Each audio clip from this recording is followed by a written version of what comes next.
Oo, tindero ako pero iba ang tinda ko. Aswang na tindero ng isda. Sa probinsya namin sa Bicol, normal na ang umiikot na tindero ng isda tuwing madaling araw. Sinasabi ng matatanda na mas sariwa raw ang huli kapag kakagaling pa lang sa laot. Pero may isa pa silang paalala na hindi ko masyadong pinapansin na noon. Kapag alas 3 na ng umaga at may narinig kang naglalako, huwag kang basta lalabas. Hindi lahat ng kumakatok sa oras na iyon ay tao. Ako si Marlon, sanay na ako sa tahimik na gabi sa baryo namin.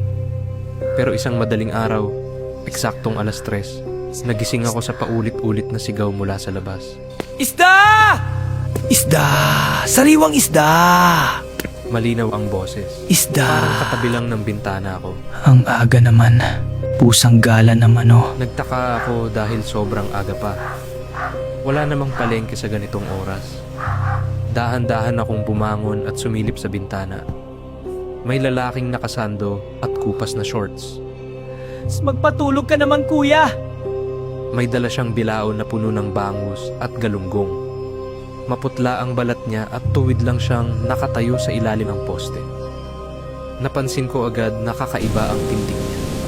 Hindi siya gumagalaw maliban sa bibig niya. Isda! Sariwang isda! Isda! Lumabas ang kapitbahay naming si Aling Cora. Kilala Magkano siyang bangus? mahilig gumising ng maaga. 200 na. Bumili siya ng 3. Tatlong bangus nga. Habang inaabot niya ang bayad, napansin kong hindi gumagalaw ang dibdib ng tindero. Parang hindi siya humihinga. Hindi rin siya kumikindat. Biglang nagsimulang tumahol ang mga aso sa buong kalsada. Sabay-sabay, nakaharap silang lahat sa tindero. Ang balahibo nila ay nakatayo at parang takot na takot. Tumigil sa pagsigaw ang lalaki. Dahan-dahan siyang lumingon sa direksyon ng bahay namin. Nagkatinginan kami. Hindi ko alam kung paano niya ako nakita sa dilim. Pero diretsyong nakatutok ang mata niya sa akin. Ngumiti siya. Mahaba ang ngiti niya. Halos umabot pisngi. Kita ko ang maitim niyang gilagid at matutulis na ngipin. Sa sandaling iyon, namatay ang ilaw sa poste. Bumalik ang kadiliman. Pagbalik ng ilaw makalipas ang ilang segundo, wala na siya. Tahimik ulit ang kalsada. Parang walang nangyari. Kinabukasan, nabalitaan naming pati si Aling Cora. Bakit biglaan naman? Inatake raw sa puso habang natutulog.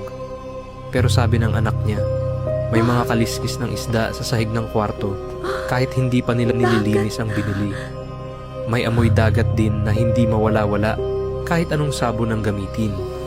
Mula noon, hindi na ako sumisilip kapag may naririnig akong naglalako sa 10 oras ng gabi. Pero kagabi, alas 3 ulit, nagising ako sa parehong boses. Sariwang malapit na isda!